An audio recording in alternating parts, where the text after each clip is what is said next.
The impact that strength training has, it improves self-efficacy, the belief in your own capacity to execute and achieve specific desired goals. And that's huge, right? To believe in yourself, to believe you have the ability to execute and achieve a thing. And so every time you do strength training, you're building that muscle. Welcome to A Sober Mind. I'm your host, Coach O. Today, I'm sharing the 3 practical tools that have helped me thrive in sobriety for over 5 years now. Not all sobriety is the same. There's a big difference between surviving sobriety and thriving in it. It's the difference between avoiding alcohol and managing cravings day by day versus experiencing clarity, confidence, and direction. Sobriety is not about what you're avoiding. It's about who you are becoming, who you want to be, what kind of life you want to live, and what kind of legacy you want to leave. So first, let me just introduce the first 3 tools that we're going to talk about today. So number 1, intense cardio training. When I say intense cardio training, zone 4, zone 5 threshold training. Number 2 is strength training. And number 3 is time outdoors. These are mental health tools to help you along your sobriety journey. So let's start with the one that most people avoid, which for years was the one that I avoided as well. And that's the intense cardio training. And I say most people, there are a lot of people that love intense cardio training. I have not always been that person. I have learned to love my cardio days, and that was like a journey in itself. And the only thing that really switched in my mind was just the decision to do it anyway, and to do it consistently and to get better at it. And, I read and heard a lot about the benefits of running, but it's one of those things where you don't truly get it until you feel it and live it. Intensity trains clarity, focus, and drive.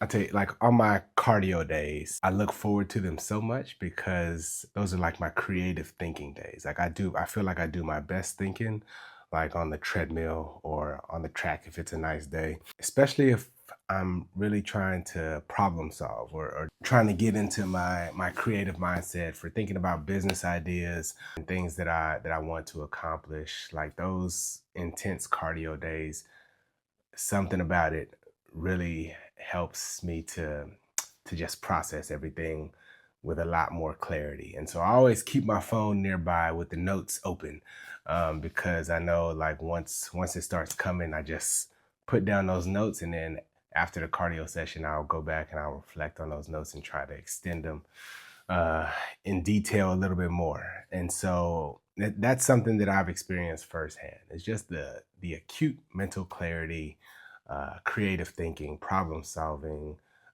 focus that intense cardio training really gives me. And I don't necessarily experience that like with zone 2. Like zone 2 really is just like walking for me, or maybe walking briskly. Now I do experience some benefits from zone 2 cardio, but it's just a little bit different. I think it's more of a stress reducing experience when I'm in that zone 2. But zone 4, zone 5, like really pushing that intense cardio training, it lights my mind up. And so that's a tool that I'll use like once or twice a week. I think there's something to be said about doing the hard things and developing that mental resilience to help overcome other obstacles in your life. The next tool that I want to discuss, which is strength training, I've used as basically a mood regulator, and that's where I find it has had the most benefit, because for me that's always what it's been, ever since I began strength training, which was like the summer before high school. It was always about how it made me feel, because and it was just by chance. Like I remember being mad, you know what I mean, as a teenager. And so I went outside in the backyard and I just started lifting weights. And I lifted for about 30 minutes. And I remember coming inside and just being in a completely different mood. I felt good. And not only did I feel good, I could not remember, still to this day, cannot remember like what I was mad about that day. That was a light bulb moment for me early on in life, and I'm forever grateful for that moment because it helped me in so many different ways. But now, I have 4 kids going on 5, and some littles running around the house. Strength training helps me to be more patient as a father, dealing with the chaos that ensues throughout the day. But even if you don't have kids, you're gonna experience a lot of frustration, chaos in this life. Like there's gonna be things that make you angry, frustrated, sad, even. And I believe that strength training helps to regulate these emotions. It's about putting resistance, putting stress on your muscles, on your nervous system, and something about it just rewires your mind in a different way that cardio does. I just feel like I'm more present, I'm more patient for sure after a good heavy lift. Strength training helps process anger and frustration, and it builds emotional control. The impact that strength training has, it improves self-efficacy, the belief in your own capacity to execute and achieve specific desired goals. And that's huge, right? To believe in yourself, to believe you have the ability to execute and achieve a thing. And so every time you do strength training, you're building that muscle, that belief in yourself. So that's self-efficacy. And that's a big part of this journey because life can get overwhelming. And for a lot of people, that could be a trigger. And I know for me, it was. And so strength training has been a great tool and just kind of keeping those emotions just kind of regulated and keeping them in check. Alcohol takes power. Strength training gives it back. And I mean, physically and mentally, such a great tool to have. And like, let me be clear, like you don't need a gym membership. You don't need weights to do it. You can do it with push-ups, air squats. Your body is the tool that you need.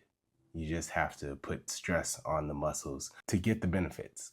Which brings us to the third tool. And this third tool just kind of anchors everything, brings it all together, and it's time outdoors. I truly believe that nature restores what alcohol dysregulated.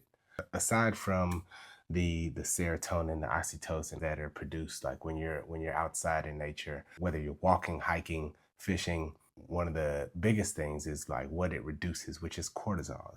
And so one of our goals as a family that my wife and I decided was that we'll be more intentional about spending time at different state parks every month, and just spending more time outdoors. So just being more intentional about getting out in nature. That thought came from a study that we came across, a Japanese study, actually. I think it was Dr. Quing Lee.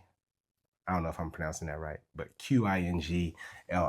In Japan, there's a practice of forest bathing. And the study studied the effects of 3 days and 2 nights of forest bathing, just being out in nature. And the results showed that it enhanced activity of immune cells, lowering blood pressure, lowering heart rate, reducing stress hormone, reducing levels of anxiety, depression. And those results lasted for up to 30 days. And so, which is why we decided at least every month, we'll at least get out and spend a day, maybe 2 days out in nature with the kids to kind of reset, quiet the mind, just kind of slow down, get away from the hustle and bustle of the city, and just spend time outdoors. So some practical examples for you could just be walking outside, getting that morning sunlight exposure. Evening sunlight exposure has also benefits as well, as far as like setting your circadian rhythm and getting better sleep. It's just about being present and not distracted. The effects on your body is just like calming and helping you to kind of gain perspective on life and just slowing the mind down and focusing on the important things. Making sure that you were just more intentional about being outdoors. Like we're not meant to be locked in an office or a room all day. So the main thing here is about being consistent. So consistency compounds clarity and confidence. It's not about perfection, it's just about repetition. Remember, we're shifting from survival to thriving, right? Surviving avoids alcohol. Thriving just builds a life that doesn't need or desire it. No matter where you are in your journey, I think it's important that you sit down, uh, come up with a plan, a weekly plan, and just stick to it. It's just like building consistency, man. Sobriety doesn't thrive on willpower alone. It needs structure, identity, and daily actions. So these daily inputs are really going to help you to thrive in your sobriety. So I really hope that these tools helped. I hope this video helped, and please like, subscribe, and share this with anyone that you know that might be interested in just seeing what life looks like without alcohol. Thank you all for joining. It really does mean a whole lot for me to see you guys viewing and engaging in the comments, and I'm excited to watch this thing grow and to reach as many people as possible. Train your body, regulate your mind, and just live of sober mind. Thanks, y'all. I'll see y'all next time. Peace.